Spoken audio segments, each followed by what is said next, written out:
Hello, Killian Hill. This is Pastor Mac. I hope you're having a great Monday. And if you're like me, then your heart may be just a little bit more full from last night and our praise and singing service together. That was a joy. I know not everyone could be there. Maybe there are some who were prevented from coming or just because of their safety were staying home. And of course, that's fine.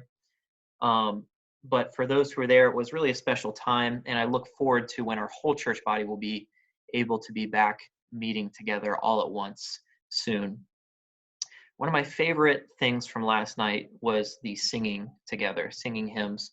And that's, of course, no offense to Pastor Chris and his message, which was great, but singing is one of the things that we've been missing out on recently. And so that was a particular joy. And one song stood out to me in particular. That's the song, Yet Not I, But Through Christ in Me. I know Pastor Greg shared a devotional recently with thoughts on the same song, so I don't want to steal his devotional, but I want to repeat some lyrics from the song and just explain why they mean so much to me at this moment. In the first verse, it says, talking of Jesus, "He is my joy, my righteousness and freedom, my steadfast love, my deep and boundless peace." I was meditating on those words last night, and I think they probably stood out to me in particular for the reason that my fiance Lydia and I are planning to have this song as a hymn of dedication at the end of our wedding. And it's just a favorite song of ours, but those lyrics stand out in particular, that Christ is our source of joy and peace, especially because many have already heard this, but Lydia and my wedding plans are changing. We are not able to celebrate our wedding and to have it as we originally intended with a full guest list of over 100 people. Just because of the virus and how things are going right now, we have decided just to have an immediate family wedding. And, it's not a huge trial in the grand scheme of things. I know many people are going through a lot worse things. Really hardly bothers me at all.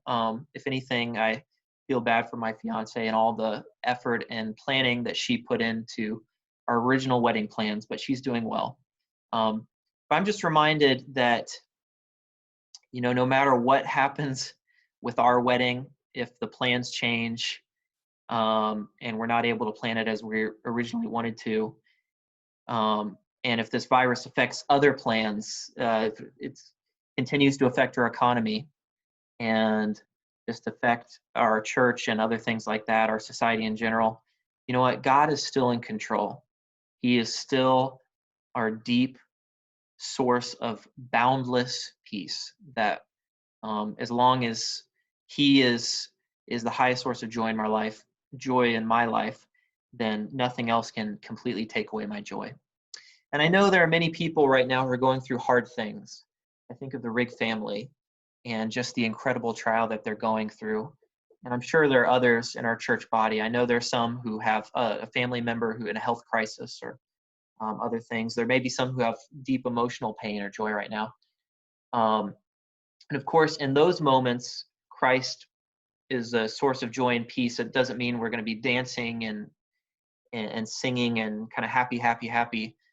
But Christ is still a source of joy, even in those times of mourning and hardship. And that's a lesson I want to learn, and I just want to pass on to you today.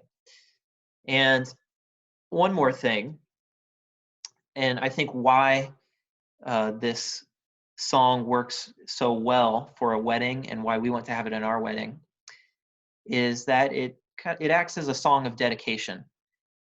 It's in this stage of my life, I'm looking forward to the wedding. It seems like it can't get here soon enough. It's at the end of a long period of waiting and anticipation, and I'm excited. But I'm reminded that there's a journey ahead for both my fiance and I after we get married. Life doesn't become a happily ever after at this point. There is joy in the marriage, but there's also a journey that we are on together to live our lives together and to please the Lord together. And this song, Yet Not I, But Through Christ in Me, reminds me that we need God's grace for the journey ahead. We need Christ to uh, be the source of joy in our marriage and in our lives together.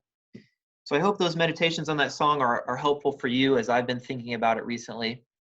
Hope you have a great week, and I look forward to the next time that we're able to meet together in person. And please continue to pray for wisdom for everyone involved in our church and other churches across our nation as we try to navigate that difficult issue of how to meet and when. Uh, have a great day, and we'll see you soon.